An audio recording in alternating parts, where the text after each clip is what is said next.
Agree अड्डा 24/7 YouTube channel में सभी स्टूडेंटों का स्वागत है। और सभी स्टूडेंटों का क्या हाल है? अपने प्लांट पैथो के अंदर एंटोमोलॉजी पढ़ रहे हैं। कल अपने कीटों के सामान्य जानकारी पढ़ ली थी। आज अपने अगला टॉपिक लेंगे अंतःस्रावी तंत्र और कायांतरण। वो टॉपिक है। और प्रमुख कौन कौन से कीटों में जननांग होते हैं और मुखांग होते हैं, वो सारी चीजें आज अपने पढ़ेंगे। कल अपने पढ़ा था भी कीटों के अंदर क्या है कि 3 खंड होते हैं शरीर के। सिर हो गया जो 6 खंडों से मिलकर बना होता है। फिर अपने पढ़ा था उदर, उससे पहले अपने पढ़ा था वक्ष। वक्ष के अंदर 3 होते हैं, अग्र मध्य और पक्ष। और फिर उदर, उदर क्या है 6 से 11 खंडों से मिलकर बना होता है। सिर में अपने पढ़ा था फिर उसके अंदर एक जोड़ी संवेदनशील एंटीना या संगिका पाई जाती है, एक जोड़ी मुखांग वो एक जोड़ी संयुक्त नेत्र होते हैं, 1 से 3 की संख्या में क्या होते हैं सरल नेत्र होते हैं। और जो अंतःकाल होता है सिर का, उसे अपने टेंटोटोरियम बोला था। उसके बाद में अगर मध्य और पक्ष वक्ष 3 प्रकार पड़े थे वक्ष के, उसमें से तीनों पर एक एक जोड़ी टांगे पाई जाती है। मध्य और पक्ष वक्ष में क्या होते हैं, एक एक जोड़ी पंख होते हैं और एक एक जोड़ी क्या होते हैं श्वसन छिद्र होते हैं। और उधर में अपना पढ़ा था भी 6 से 11 खंड होते हैं। पहले 8 खंड के अंदर तो एक एक जोड़ी श्वसन तंत्र होते हैं और श्वसन नलिका पाई जाती है, उसे अपने ट्रेकिया कहते हैं या श्वसन नलिका बोलते हैं। 8वें खंड में अपने पढ़ा था भी नर जनन छिद्र होता है। मादा में 2 जनन छिद्र होते हैं। 8वें और 9वीं खंड के अंदर मादा के अंदर एक अंडरोपक होता है जिसका अंडे देने का काम होता है। ये चीजें कल अपने पढ़ ली थी। आज अपने नई हेडिंग डालो कीटों में अंतःस्रावी तंत्र। अंतःस्रावी तंत्र, कीटों में अपने अंतःस्रावी तंत्र की बात करें तो कीटों के अंदर क्या है कि मुख्य 4 ग्रंथियां पाई जाती है। पहली ग्रंथि की बात करें तो अपने हो जाएगा तंत्रिका स्रावी ग्रंथियां जो मस्तिष्क हार्मोन का स्राव करती है। दूसरी होती है कार्पोरा इलाटा और तीसरी होती है कार्पोरा कार्डियाका और एक होती है अग्रवक्षीय ग्रंथियां। अग्रवक्षीय ग्रंथियां होती है वो निर्मोचन हार्मोन का स्राव करती है। और जो ग्रंथियां कार्पोरा इलाटा और कार्पोरा कार्डियाका होती है, कार्पोरा कार्डियाका है वो तो मस्तिष्क हार्मोन को बढ़ावा करती है और कार्पोरा इलियाटा है वो ज्वेनल हार्मोन का स्राव करती है। वो चीजें अपने आगे नोट करेंगे। पहली ग्रंथि हेडिंग डालो तंत्रिका स्रावी ग्रंथियां। पहली ग्रंथियां कौन सी है? तंत्रिका स्रावी ग्रंथियां।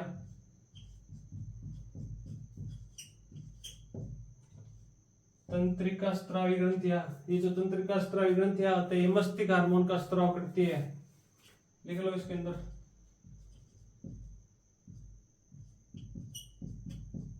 मस्तिष्क हार्मोन का स्राव करती है, हार्मोन का स्राव करती है।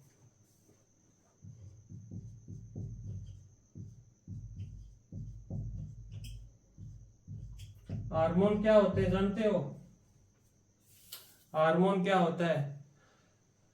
कीटों के द्वारा जो अंतःस्रावी ग्रंथियां होती है, जो शरीर के अंदर जो रसायन स्रावित होते हैं ना, उसी को हार्मोन बोलते हैं। जो कीटों के विकास और प्रजनन में सहायक होते हैं उसको अपने क्या बोलते हैं? हार्मोन। कोई पूछ ले भी हार्मोन की डेफिनेशन क्या होती है? कीटों के अंदर के अंतःस्रावी ग्रंथियों द्वारा जो रसायन स्रावित होने शरीर के अंदर होंगे उसको अपने क्या बोलेंगे? हार्मोन बोलेंगे। जो शरीर से बाहर बाह्य ग्रंथियों द्वारा जो वातावरण में स्रावित करेंगे रसायन उसको अपने क्या बोलेंगे? फेरोमोन्स। ये दोनों चीज आगे पे लिखा दूंगा, पहले आप ये लिखो। तंत्रिका स्रावी ग्रंथि है मस्तिष्क हार्मोन का स्राव करती है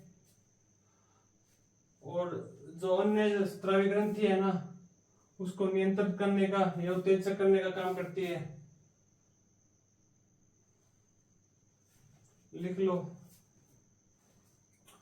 दूसरा क्या हो जाएगा? अन्य स्रावी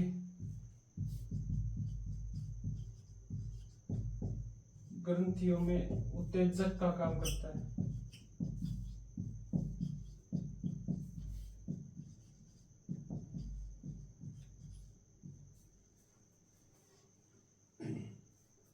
जो अपनी तंत्रिका स्रावी ग्रंथि है क्या करती है, मस्तिष्क हार्मोन का स्राव करती है।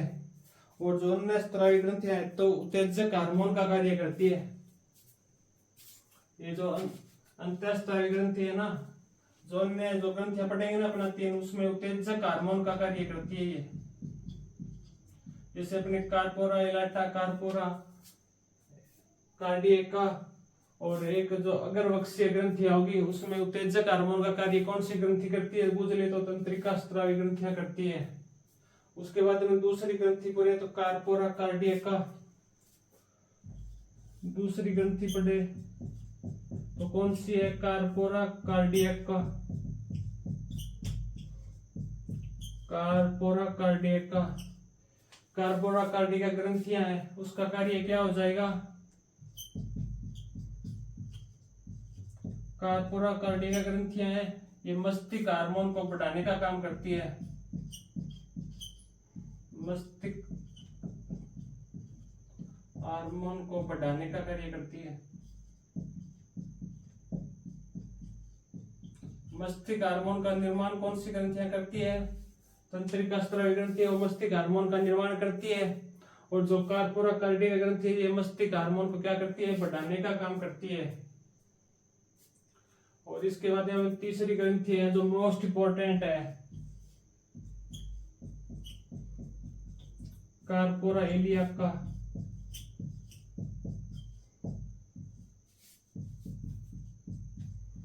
मोस्ट इंपोर्टेंट है, यहाँ से अक्सर क्या है कि एग्जामिनर क्वेश्चन पुट अप करता है। सॉरी, कार्पोरा एलाटा है, कार्पोरा एलाटा ग्रंथिया, इनमें कंफ्यूज मत हो जाना। कार्पोरा कार्डियका ग्रंथि अलग है और कार्पोरा एलाटा ग्रंथि अलग है। जो कार्पोरा एलाटा ग्रंथि है ये अपने जुवेनाइल हार्मोन का स्राव करती है।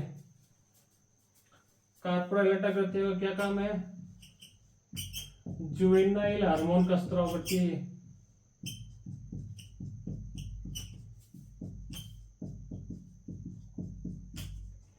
पूछ ले एग्जामिनर, जुवेनाइल हार्मोन का निर्माण कौन सी ग्रंथियों में होता है या कौन सी ग्रंथियां जुवेनाइल हार्मोन का स्राव करती है, तो हो जाएगी अपनी कार्पोरा एलाटा ग्रंथि जुवेनाइल हार्मोन का स्राव करती है। ये जो जुवेनाइल हार्मोन है इसका कार्य क्या होता है, ये जो जुवेनाइल हार्मोन है ना ये कीटों की निप अवस्था होती है ना, लार्वा और निप अवस्था, उसमें क्या है कि वयस्क के मरने के जो लक्षण होते हैं ना उनको नियंत्रित करती है, यानी वयस्क में परिवर्तन होने से रोकती है। यानी कीट को एक तरीके से क्या है, ये जवान बनाने के काम में आता है हार्मोन।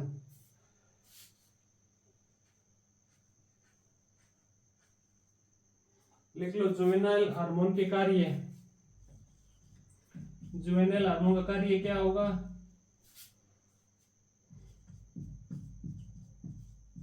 निप हुए लार्वा, कीटों में लिप हुए लार्वा अवस्था को वयस्क, निप हुए लार्वा अवस्था को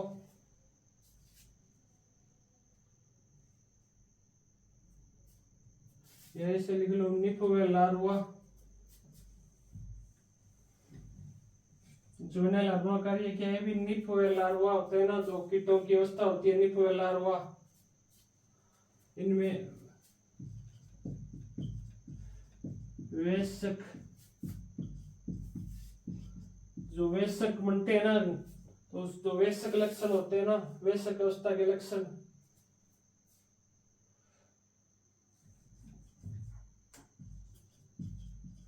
वयस्क अवस्था के लक्षण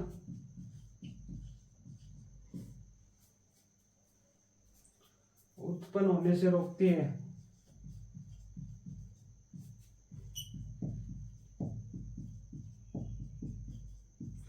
आसान भाषाओं में कहें तो जो जुवेनाइल हार्मोन है ना तो कीटों की जो निप हुए लार्वा अवस्था होती है ना उसको वयस्क में बदलने से रोकती है।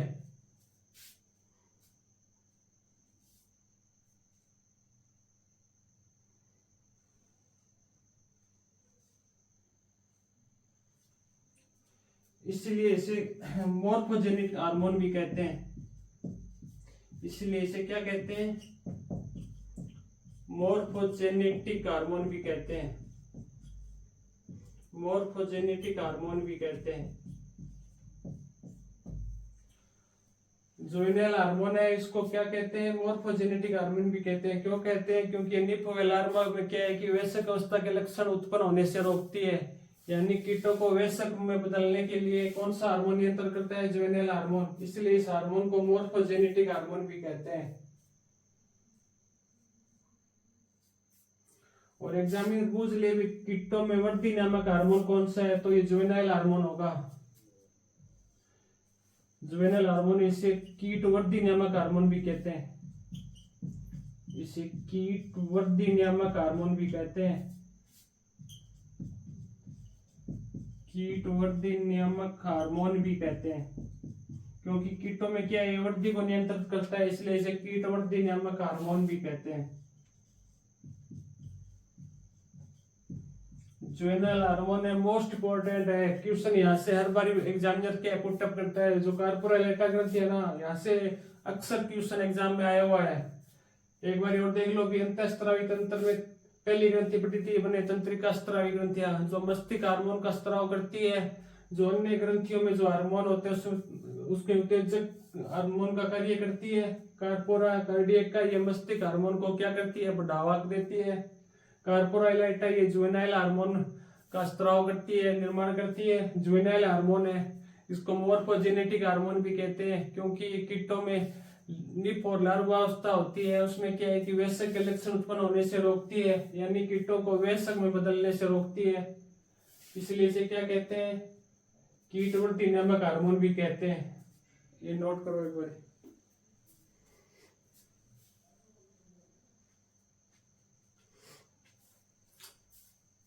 प्लांट पैथोलॉजी से अक्सर एग्जाम में 12 से 13 क्वेश्चन आते हैं। डब्ल्यू का एग्जाम देख लो, चाहिए का देख लो। डब्ल्यू में पिछली बार के देखें तो अपने प्लांट पैथोलॉजी है ना, बैक्टीरिया हो गया, फंजाई हो गया, वायरस हो गया, स्पायरो, और ये अपने बात कर ले नेमेटोलॉजी होगी, एंटोमोलॉजी होगी, इनसे लगभग 12 से 13 क्वेश्चन होते हैं।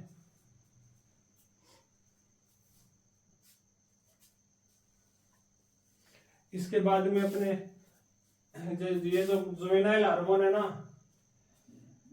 ये जो वयस्क अवस्था होती है ना, उसमें क्या है कि ये नियंत्रण करने का काम करता है। वयस्क अवस्था में जननांग होते हैं ना, उस पर नियंत्रण करता है ये।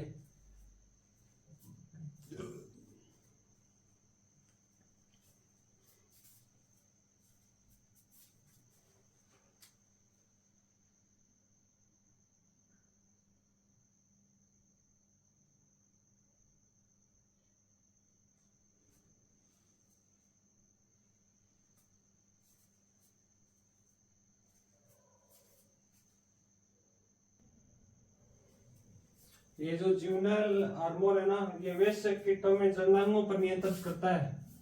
अगली एक लाइन और लिख लो, जो जुवेनाइल हार्मोन पे लिखा था ना अभी, उसी का ही है।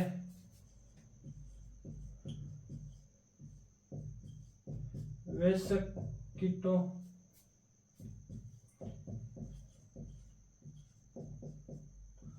जननांगों पर नियंत्रण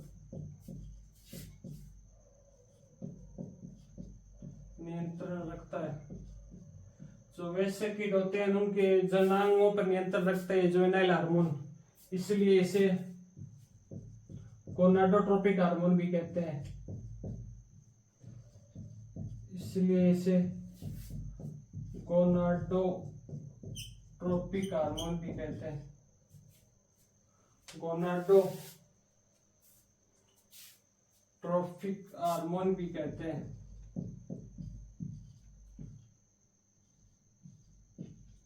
गोनाडोट्रोपिक हार्मोन भी कहते हैं। इसके बाद में अपने अगली लास्ट ग्रंथियां हैं, अग्रवक्षीय ग्रंथियां।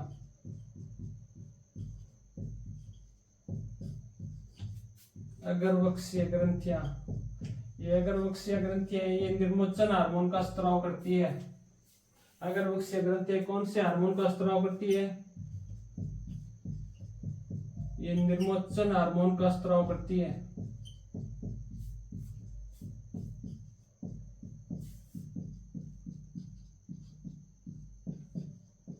निर्मोचन। निर्मोचन क्या होता है, आपने पढ़ा होगा मोल्टिंग। कीट होते हैं वो अपने ऊपरी बाहरी आवरण होता है जो क्यूटिकल का, उसको हटाने की क्रिया को अपने क्या कहते हैं, निर्मोचन कहते हैं। यानी अपने आगे पढ़ेंगे कायांतरण मोर्फोलॉजिस, उसमें क्या है कि निर्मोचन हार्मोन है ना, ये बहुत सहायक होगा। अगर वक्ष ग्रंथि किस हार्मोन का स्त्राव करती है, निर्मोचन हार्मोन का स्त्राव करती है।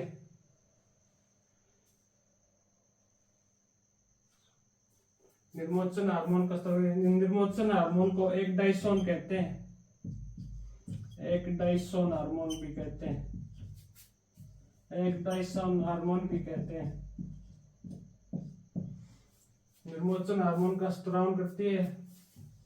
एक लाइन और लो, निर्मोचन की क्रिया को नियंत्रण करने में सहायक है। तो निर्मोचन हार्मोन है, निर्मोचन की क्रिया होती है ना कीटों में, निर्मोचन की क्रिया को नियंत्रित करता है, यह सहायक है।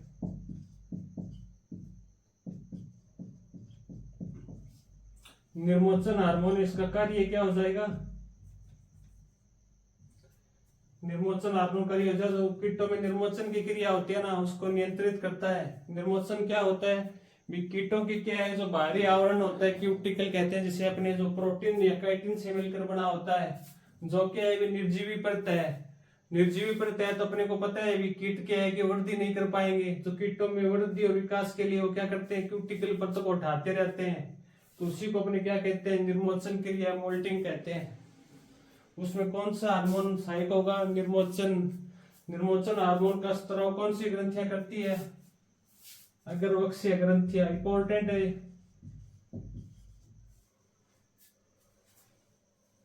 ये अपने क्या है, कीटों में किस तरह ग्रंथ, 4 ग्रंथियां मुख्य रूप से पाई जाती है।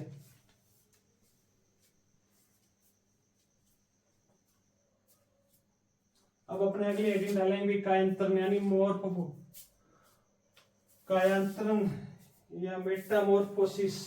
कायांतरण क्या होता है, कीटों में क्या है कि लार्वा से वयस्क बनने की क्रिया को अपने क्या कहते हैं, कायांतरण कहते हैं।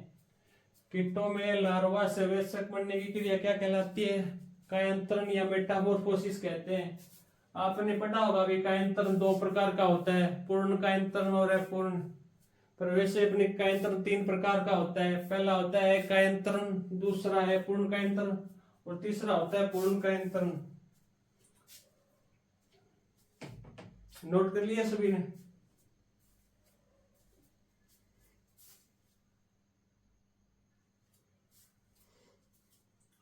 नोट के लिए तो हेडिंग डालो कायांतरण या मेटामोर्फोसिस।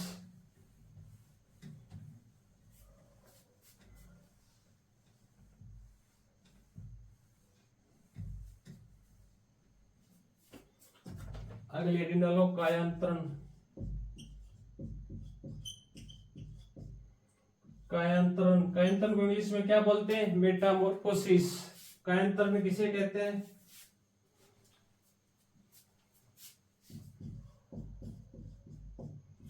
कीटों में लार्वा से वयस्क बनने की क्रिया।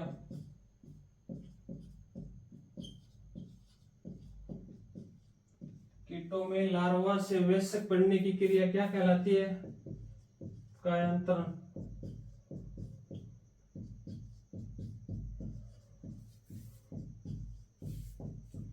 क्रिया को क्या कहते हैं, कायांतरण या मेटामोर्फोसिस।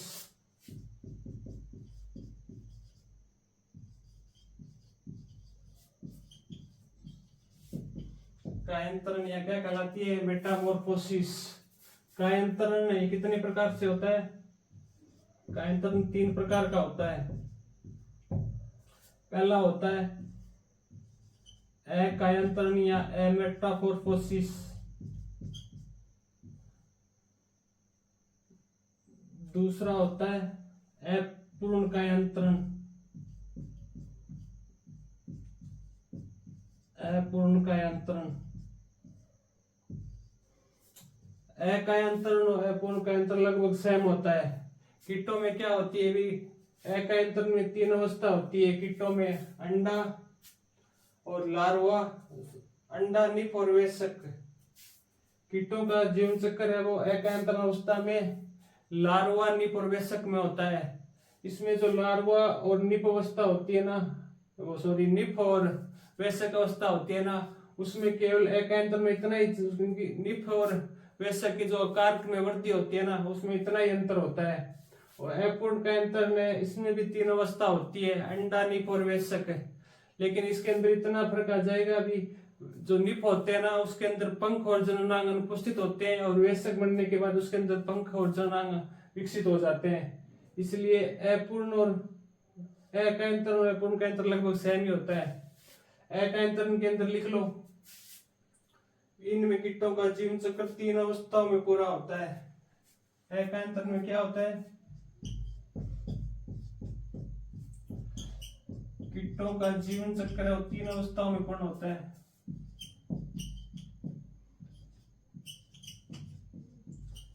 तीन अवस्था कौन कौन सी हो जाएगी, वो अंडा, निप और वयस्क।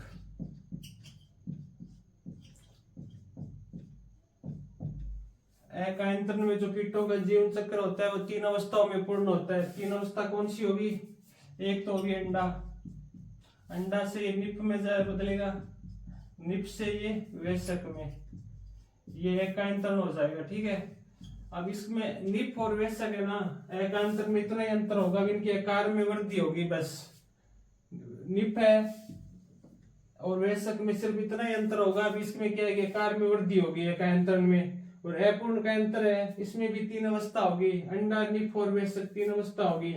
पर जो एकांतर है ना, इसके अंदर जो निप होगा ना, उसमें जननांग और पंख होते हैं ना, वो अनुपस्थित होते हैं। वो सिर्फ वयस्क बनेंगे तभी उसमें जननांग प्लस पंख विकसित हो जाएंगे। इसको अपने क्या कहते हैं, अपूर्ण कांतर कहते हैं। यही अपूर्ण कांतर यदि जलीय जीव में हो उसको अपने नेंड्रस कहेंगे। पहले ऊपर वाला नोट कर लो, कीटों का जीवन चक्र है वो 3 अवस्थाओं में पूर्ण होता है। और एक साथ में एक और समझ लो, एक होता है अपनी पूर्ण कांतर। पूर्ण कांतर के अंदर क्या होगी, 4 अवस्था होगी। पहला होगा अंडा, लार्वा, लार्वा से प्यूपा, प्यूपा से वयस्क। ये जो अवस्था है ये किसमें होगी, पूर्ण कांतर में होगी। पूर्ण कांतर में क्या होगा, अभी अंडा, अंडा से लार्वा बनेगा, लार्वा से प्यूपा, प्यूपा से वयस्क बनेगा। पर ये लार्वा से जब प्यूपा बनेगा ना, तो ये क्या करेगा, कई बार निर्मोचन की क्रिया करेगा। क्योंकि कीटों में अपने को पता है जो बाहरी आवरण है वो क्यूटिकल होता है और निर्जीव परत होती है। निर्जीव परत है तो कीट वृद्धि और विकास करने के लिए क्या करेंगे, उसको हटाएंगे, उसी को अपन निर्मोचन बोलेंगे। तो लार्वा से प्यूपा बनेगा तब ये निर्मोचन की क्रिया करेंगे। लेकिन प्यूपा अवस्था होती है ना, ये पूर्ण कांतर में निष्क्रिय अवस्था होती है। निष्क्रिय मतलब जो प्यूपा को वयस्क में बदलने के लिए क्या करता है, वो सिर्फ पड़ा रहता है, कुछ कार्य नहीं करता है, एक जगह पड़ा रहेगा वयस्क में बदलने के लिए, तब प्यूपा होती है, निष्क्रिय अवस्था होती है। जो अपूर्ण कांतर होता है उसमें वह निप से वयस्क में बदलेगा तो क्या करेगा, निर्मोचन की क्रिया करेगा। यहाँ पर निप से वयस्क में बदलेगा तब निर्मोचन की क्रिया होगी अपूर्ण कांतर में।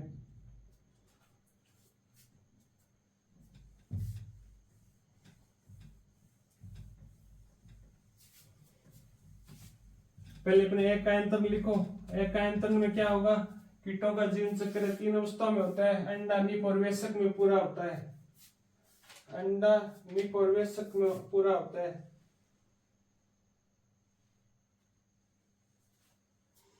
और एकांतर में लिख लो, निप व वयस्क में आकार की वृद्धि के अलावा कोई अंतर नहीं होता। आकार की वृद्धि के अलावा कोई अंतर नहीं होता है, कोई अंतर नहीं होता है। यानी एकांतर में जो निप है वयस्क है ना, उसमें आकार की वृद्धि के लिए कोई अंतर नहीं होता है। डायग्राम ऐसे बना लेना, अंडा, अंडा से निप, निप से वयस्क, ये अपना एकांतर है। बस 3 अवस्था होगी और निप और वयस्क में क्या वृद्धि, शरीरक में आकार की वृद्धि के अलावा कोई अंतर नहीं होता है।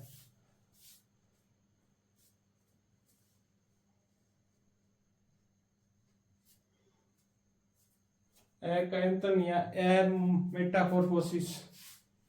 मेटामॉर्फोसिस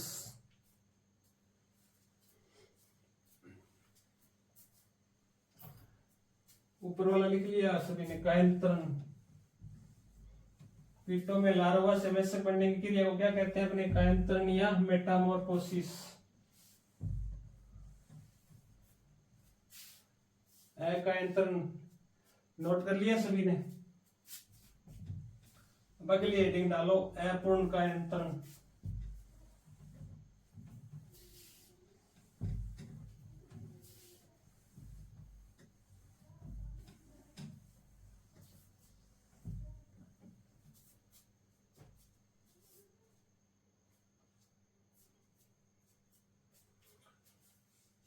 अगली अवस्था है अपूर्ण कायांतरण।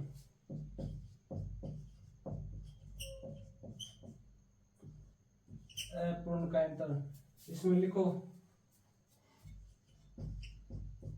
जब कीट अपना जीवन चक्र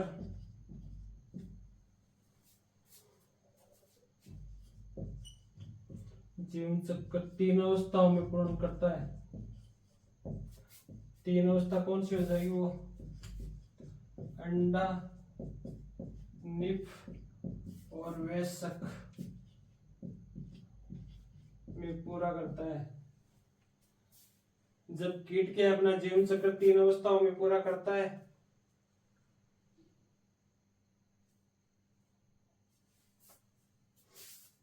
निप में क्या भी पंख और जननांग उपस्थित होते हैं।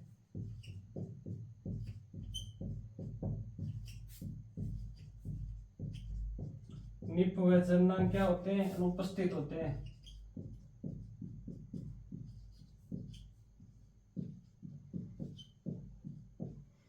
बात कर ले, जैसे पहले कौन सी अवस्था होगी? अंडा। अंडा से किस में आएगा? वो निप। निप से वो वयस्क में, वयस्क से वापिस अंडा। जब अपूर्ण कायांतरण होगा तो अंडे से वो निप में बनेगा, तो निप में क्या होंगे? जननांग और पंख अनुपस्थित होंगे। फिर वो निप क्या करेगा?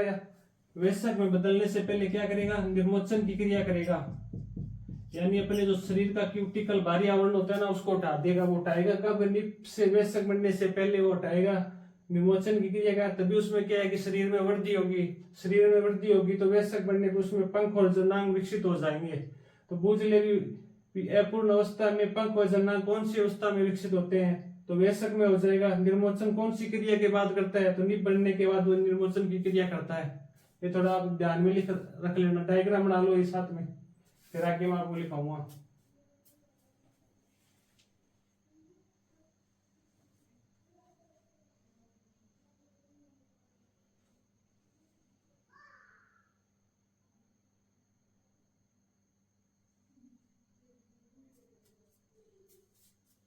डायग्राम बना लिया। यही जो कीटों की अवस्था है पूर्ण, यही जलीय कीटों में होगा ना भी। ये अविकसित अवस्था है, ये जलीय अवस्था में निवास करेगी, तो उसे नेंड्रस कहेंगे। उदाहरण के तौर पर अपने बात करें तो ड्रैगन फ्लाई और मेफिस होता है ना, उसमें जो ये अवस्था होती है, कायांतरण होता है, उसको अपने क्या बोलेंगे? नेंड्रस बोलेंगे। नेंड्रस।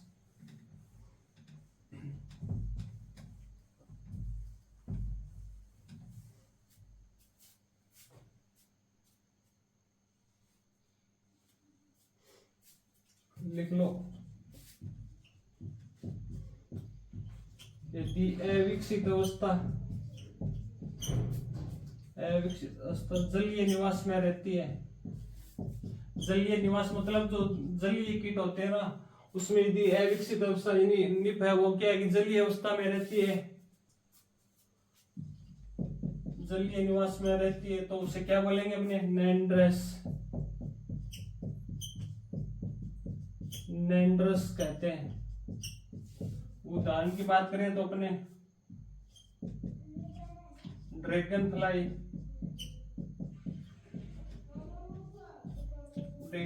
व मे फ्लाई,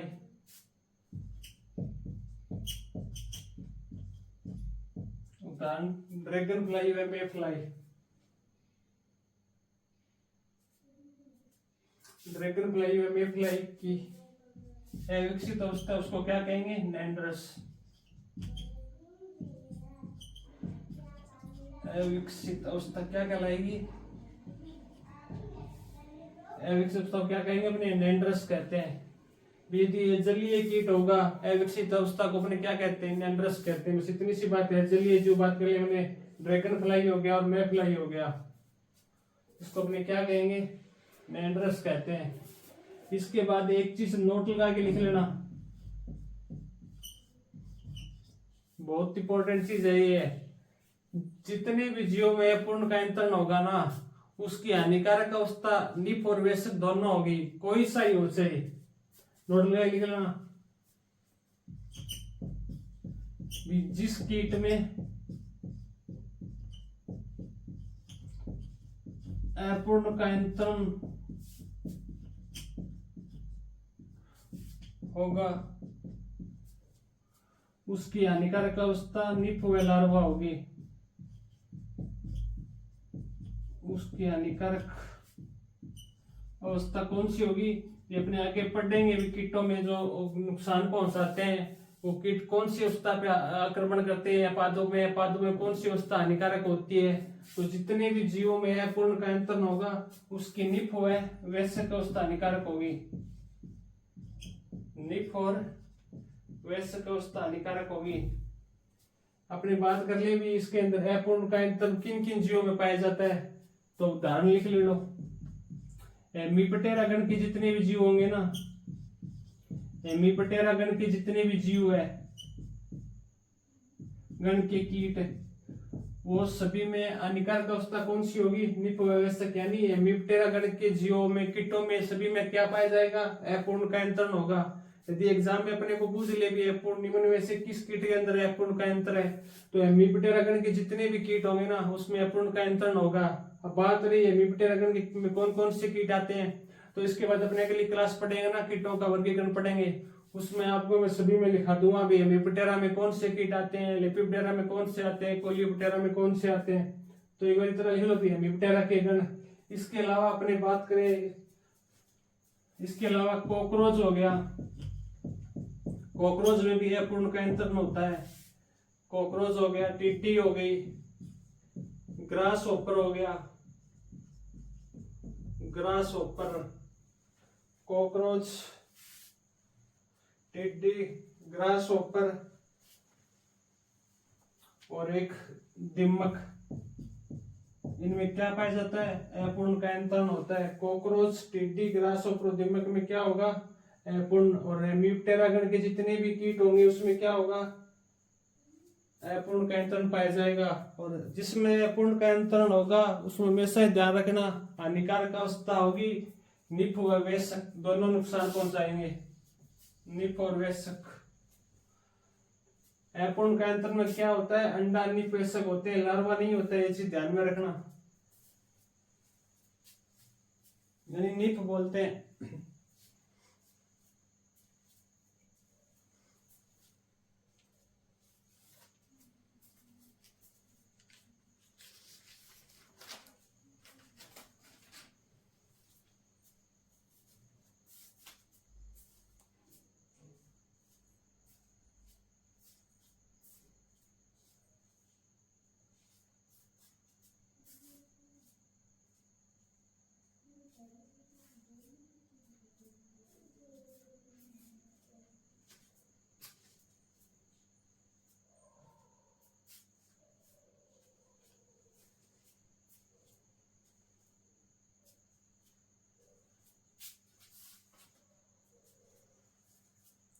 नोट कर लिया सभी ने?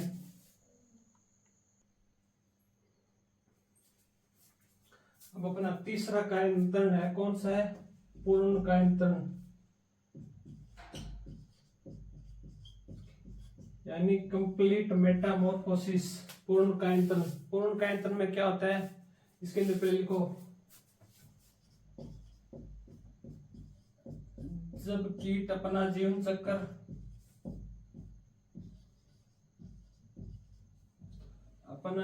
चक्र चार अवस्थाओं में पूर्ण करता है।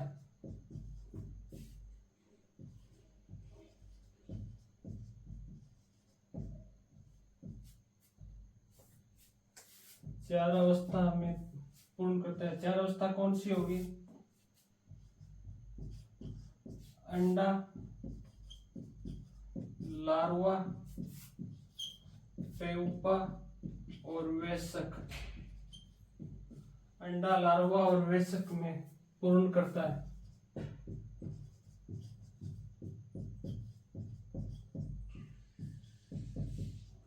इसमें जो प्यूपा अवस्था होती है ना, प्यूपा अवस्था निष्क्रिय अवस्था होती है, यानी इसमें जो कीट है वो सिर्फ कोई काम नहीं करते है, खाना पीना छोड़कर सिर्फ पड़ा रहता है वयस्क में बदलने के लिए। प्यूपा अवस्था निष्क्रिय अवस्था होती है।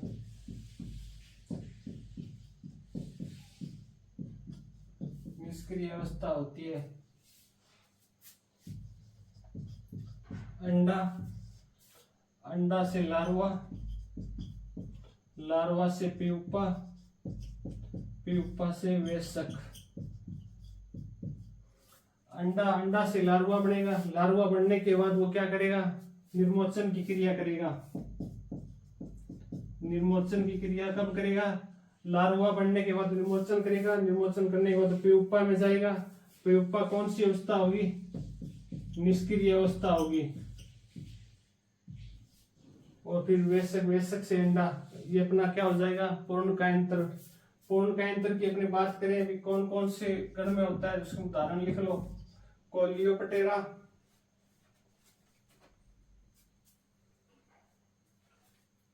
कोलियोप्टेरा, लेपिडोप्टेरा, डिप्टेरा और हाइमेनोप्टेरा गण के कीटों में पूर्ण कायांतरण होता है। लिख लो Coleoptera,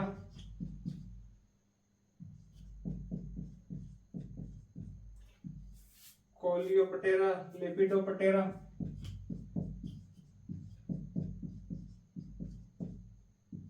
Coleoptera, Lepidoptera, Diptera, Diptera और हाइमेनोप्टेरा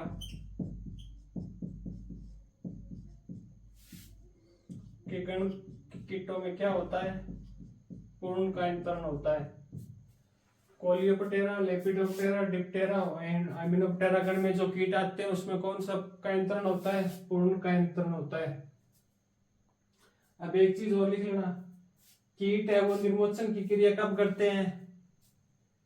कीट है वो, एग्जामिनर पूछ ले भी कीट है वो निर्मोचन की क्रिया कौन सी अवस्थाओं पर करता है, तो इसके अंदर लिख लेना जो निर्मोचन की क्रिया ना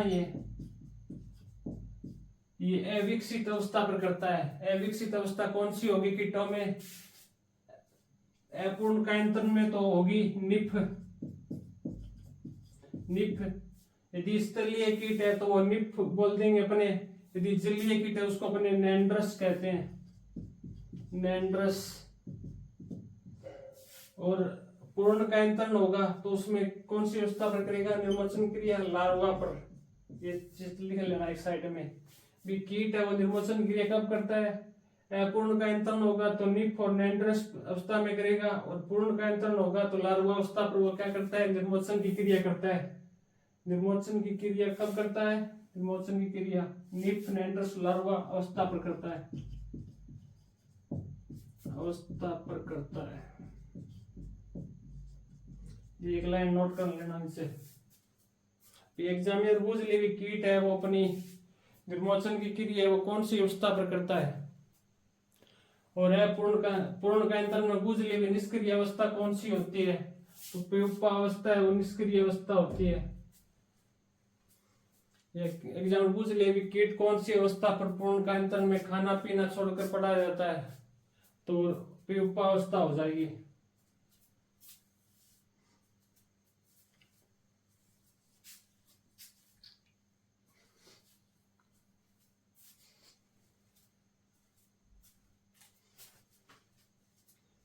ये अपना कायांतरण कंप्लीट हो गया।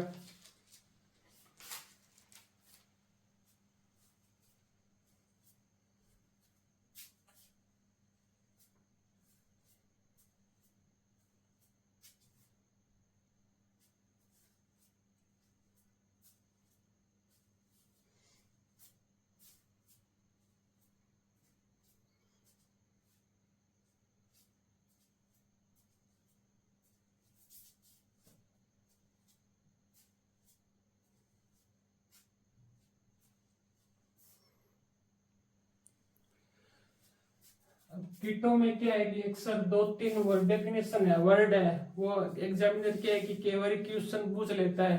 वो कौन कौन सी डेफिनेशन है वो अपन लिख लो। प्रोपोडियम,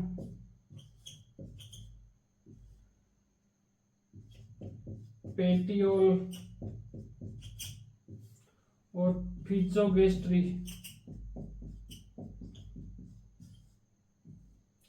कीटों में क्या है कि ये 3 वर्ड अक्सर क्या है कि एग्जामिनर कभी कभी क्या है इनसे वर्ड देखकर या डेफिनेशन देखकर वो बूझ लेते हैं। एग्जामिनर एग्जाम में क्या डेफिनेशन दे देता है और बूझ लेते हैं निम्न में से क्या है। प्रोपोडियम किसे कहते हैं? हाइमेनोप्टेरा जो गण के कीट होते हैं ना, उनका उदर का प्रथम खंड है वो पस खंड के साथ मिल जाता है, तो उसको अपने संयुक्त रूप से क्या कहते हैं? प्रोपोडियम। और पेटियोल क्या होता है? हाइमेनोप्टेरा इकट्ठा होता है ना, वो हाइमेनोप्टेरा गण के जो कीट होते हैं ना, जैसे चिंटी है, उसका मध्य उधर होता है ना, वक्ष होता है, वो पतला होता है, उसी को अपने क्या कहते हैं? पेटियोल कहते हैं। और फिजोगेस्ट्री क्या होते हैं? जो रानी कीट होते हैं ना, उनके अंडाशय में क्या है कि अंडों का अत्यधिक मात्रा में होने के कारण वो अंडाशय का भाग क्या है कि उधर फूलकर बड़ा हो जाता है, इसी को क्या कहते हैं? फिजोगेस्ट्री कहते हैं। तो पहला लिखो भी, प्रोपोडियम किसे कहते हैं?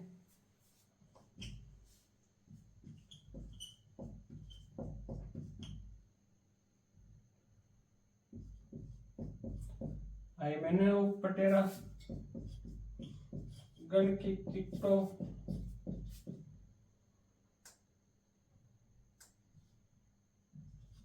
हाइमेनोप्टेरा गण की कीट में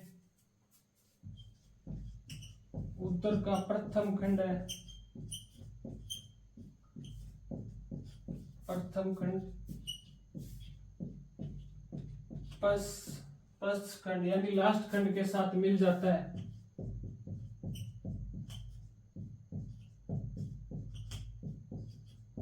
मिल जाता है, जिसे संयुक्त रूप से अपने क्या कहते हैं? प्रोपोडियम।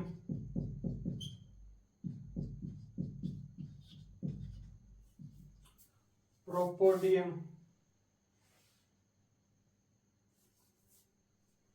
और पेटियोल क्या होता है? भी हाइमेनोप्टेरा गण के कीट होता है, उनका क्या है कि मध्य वक्ष होता है, पतला होता है, इसी को अपने क्या कहते हैं? पेटियोल कहते हैं। हाइमेनोप्टेरा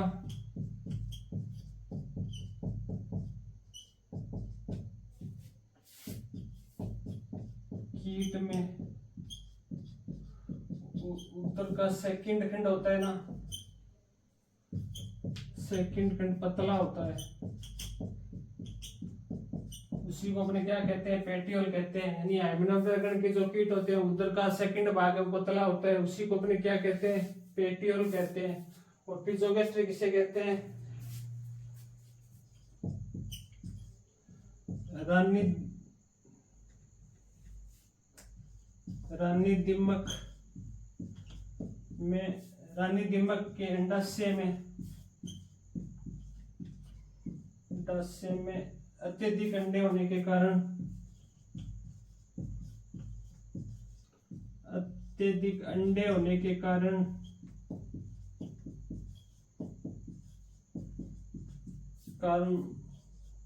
उधर है वो फूल कर बड़ा हो जाता है।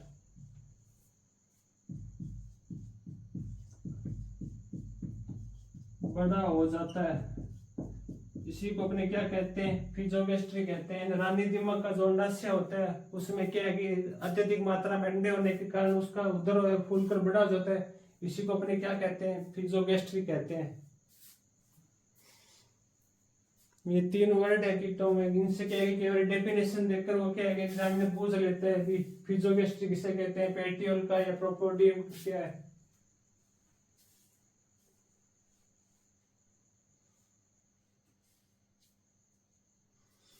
एक चीज और लिख लेना इसमें,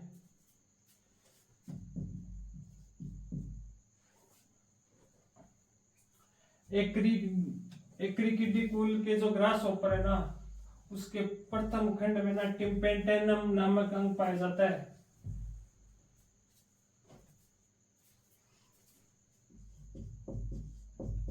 एक्रिडिडी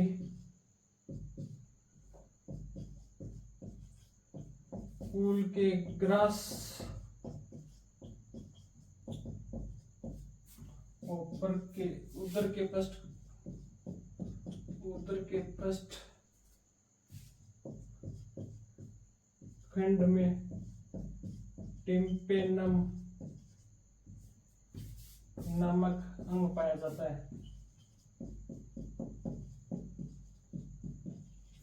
ये जो टिम्पेनम नामक अंग, इसका कार्य क्या होता है? ये सुनने के काम में आता है।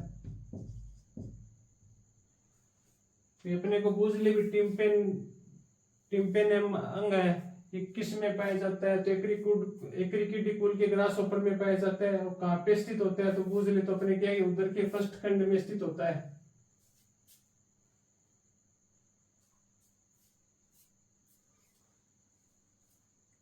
टिम्पेनम नामक अंग कहाँ पर पाया जाता है? एक्रिकिडी कुल के ग्रासहोपर के उधर का जो फर्स्ट खंड होता है उसमें पाया जाता है। और एक मैंने बताया था जॉनस्टन का अंग कहाँ पर पाया जाता है। जॉनस्टन वाला तो एग्जाम में बहुत बारी पूछा गया है कि कीटों में जॉनस्टन नामक अंग है, वो कहाँ पर पाया जाता है? एंटीना में। और एंटीना के कौन से भाग में? पेडिसिल, यानी एंटीना का जो सेकंड भाग होता है ना, पेडिसिल, उसमें पाया जाता है। जॉनस्टन वाला केवल पूछा गया, तो अपने को टिम्पेनम ये भी ध्यान में रखना है। क्या पता यहाँ से क्वेश्चन पूछ ले।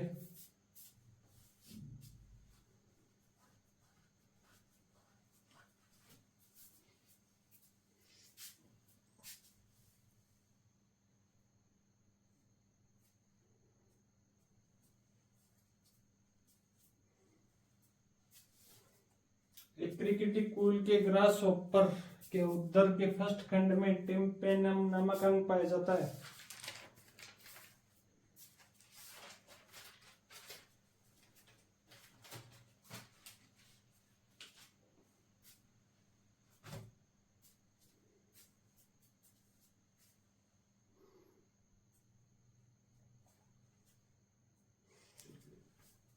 अब अपने अगले हेडिंग डालो, कीटों में मुखांग। कीटों में कौन कौन से मुखांग होते हैं वो अपने पढ़ेंगे। हेडिंग डालो,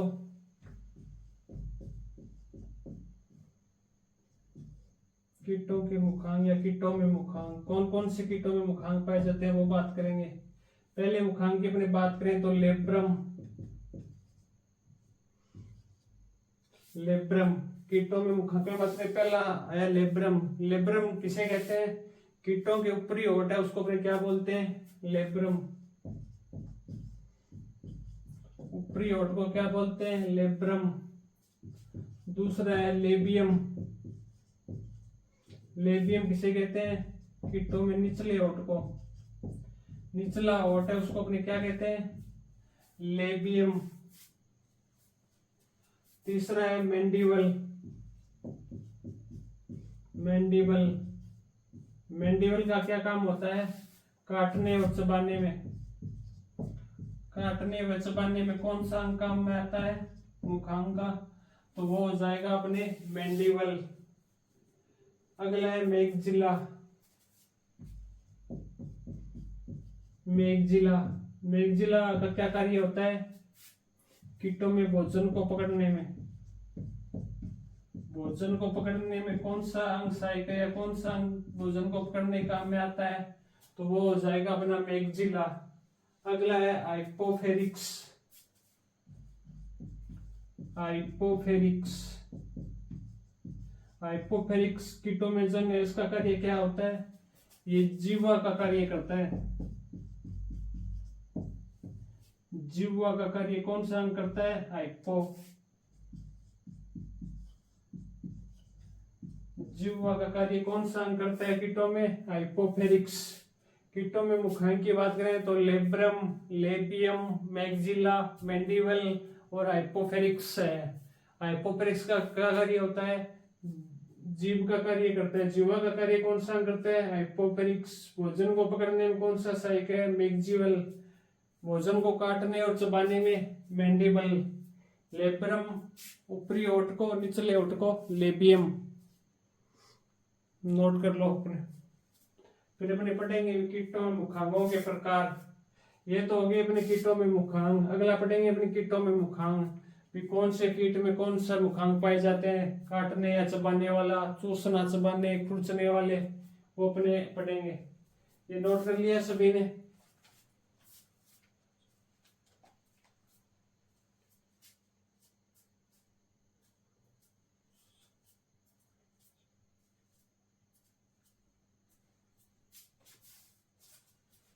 कीटों के मुखांक लिख लिया। Labrum, labium, mandible. कीटों के मुखांक, अगले मुखांगों के प्रकार। कीटों में कौन कौन से मुखांक पाए जाते हैं? नोट कर लिया। लेब्रम, ऊपरी ओठ को क्या कहते हैं? लेब्रम। निचला ओठ लेबियम। मैंडिबल, काटने और चबाने में सहायक होते हैं।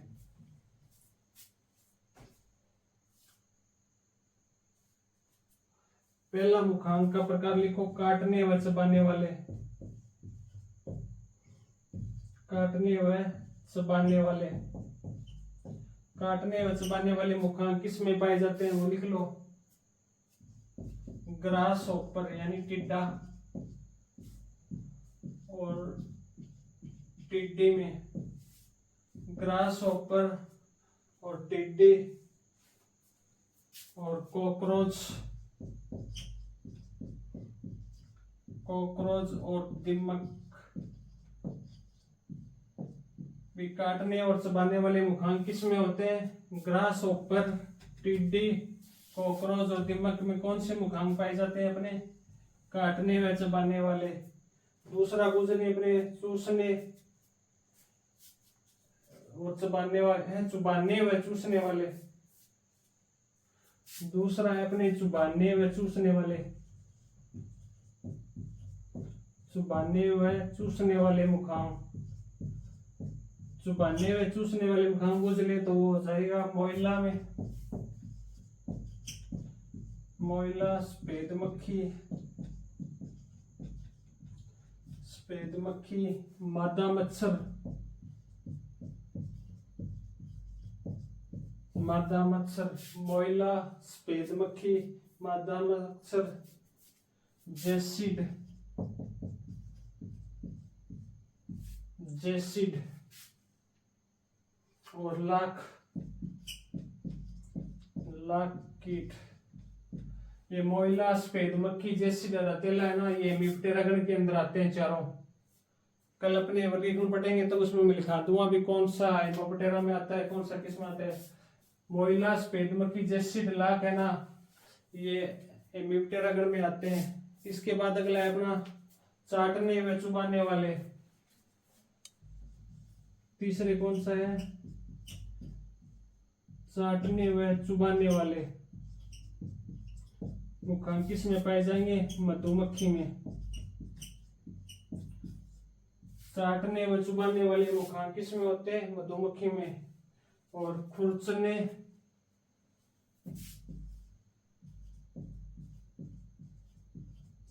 खुरचने व चूसने वाले मुखांक पाए जाते हैं थ्रिप्स में। थ्रिप्स है ना, इसके अंदर दाया मैंडिबल अनुपस्थित होता है। लिख लेना, दाया मैंडिबल अनुपस्थित होता है, अनुपस्थित होता है। थ्रिप्स के अंदर क्या है कि दाया मैंडिबल होता है, वो अनुपस्थित होता है।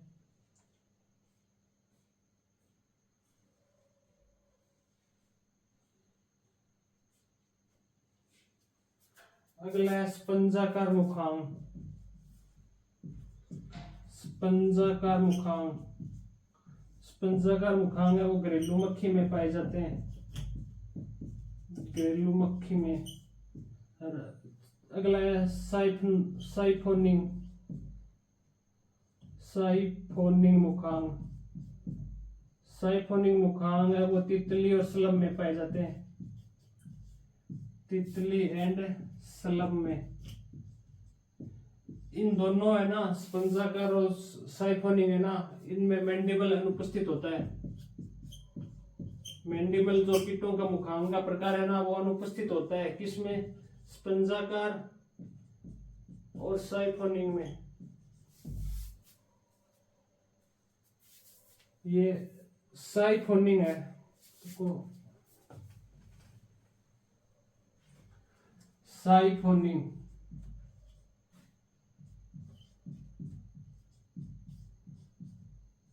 लास्ट है वो साइफोनिंग है, तितली और शलभ में पाए जाते हैं। साइफोनिंग जो मुखांग है किस में पाए जाते हैं? तितली और शलभ में।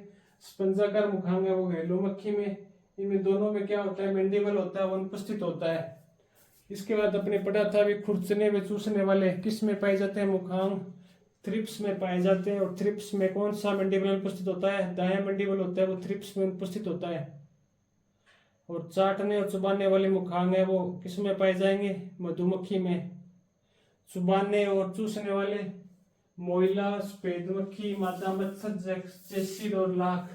मोइला मतलब यानी ये फिड, ये चारों है ना ये विप्टर अगर में आते हैं। काटने और चुबाने वाले ग्रास ऊपर यानी टिड्डा, टिड्डी, कॉकरोच, दीमक। ग्रास ऊपर को क्या बोलते हैं? टिड्डा।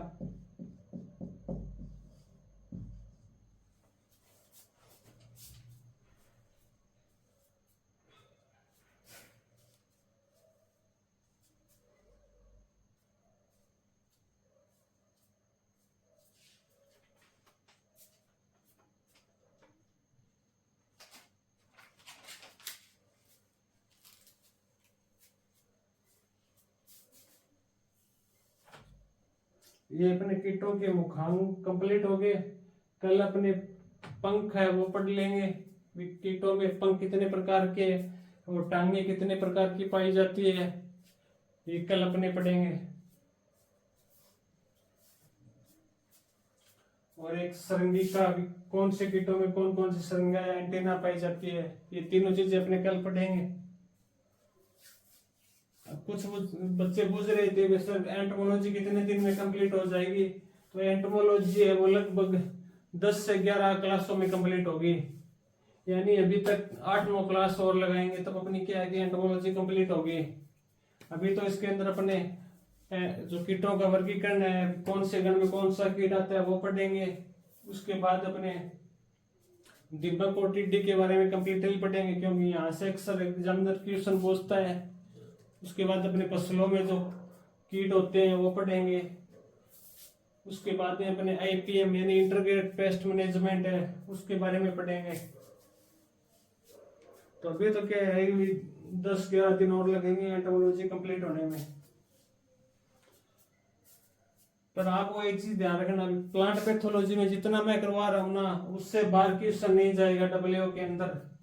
अभी तो आपको क्या है कि ये चीज लग रहा है क्वेश्चन पता नहीं और पढ़ ले, सिलेबस कम है, पर आप एग्जाम देख के आओगे आके मिला लेना, ये यूट्यूब पर वीडियो यहीं पड़े रहेंगे। आप खुद कह दोगे भी आपने जो करा है उससे बाहर क्वेश्चन भी नहीं गया है।